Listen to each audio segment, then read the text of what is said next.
We're sitting down with Michael Scheuer, the man who had served in the CIA for more than 20 years, up until 2004.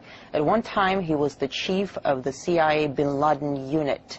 Then he went and exposed how counter-effective Washington's methods were in the fight against terror. He looked at the U.S. through its enemy's eyes. In fact, it's the title of one of his books called Through Our Enemy's Eyes. I'm very pleased to have the chance to interview you, Mr. Scheuer. I'm glad to be here.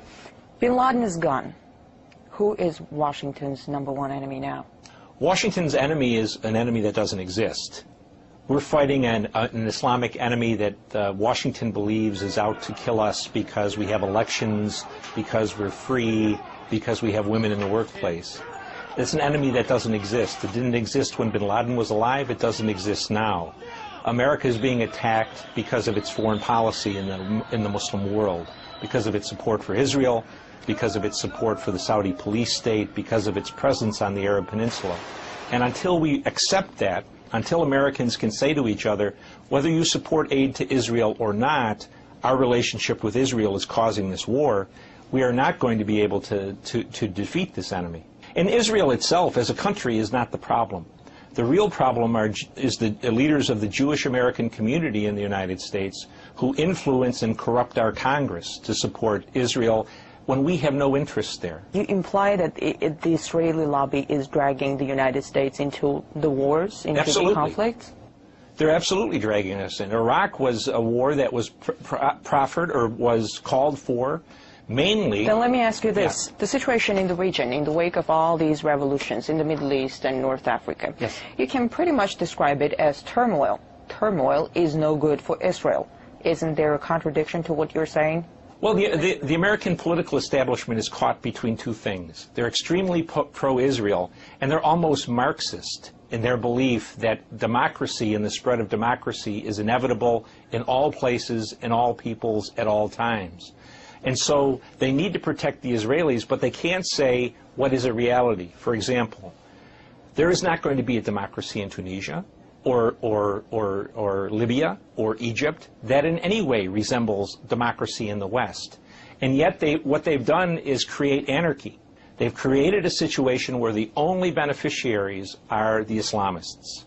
The guns that have flown out of Egypt, out of Tunisia, out of Libya to the Islamists have been enormous in their volume. And the prisons that were opened in Egypt, Tunisia, and Libya have reinforced the Islamist groups across the world. So their mindless pursuit of secular democracy, at the end of the day, endangers the stability of the region and probably the whole world.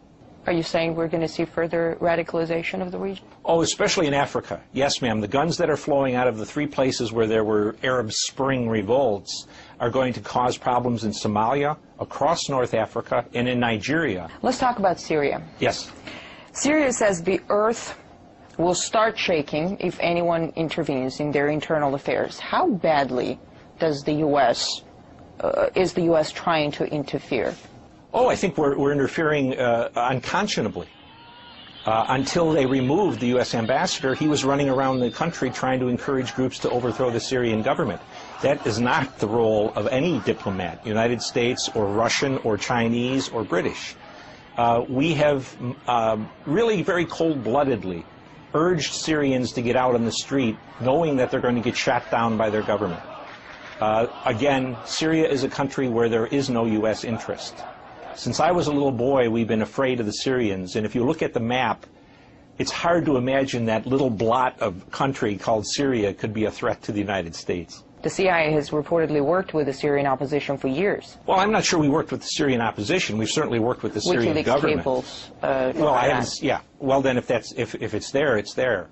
But our relationship with the Syrians is really a relatively unimportant one. But again, it's another very good example of the dichotomy in the thinking of American leaders.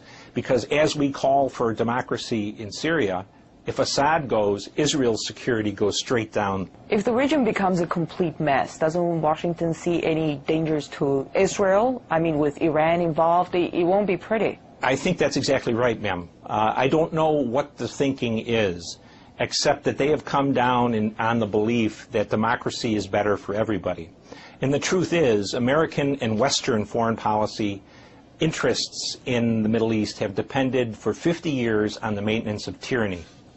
Tyranny that gave us access to oil, tyranny that protected Israel, and in the last 20 years, tyrannies that persecuted Islamists to protect us. All of that is going by the way.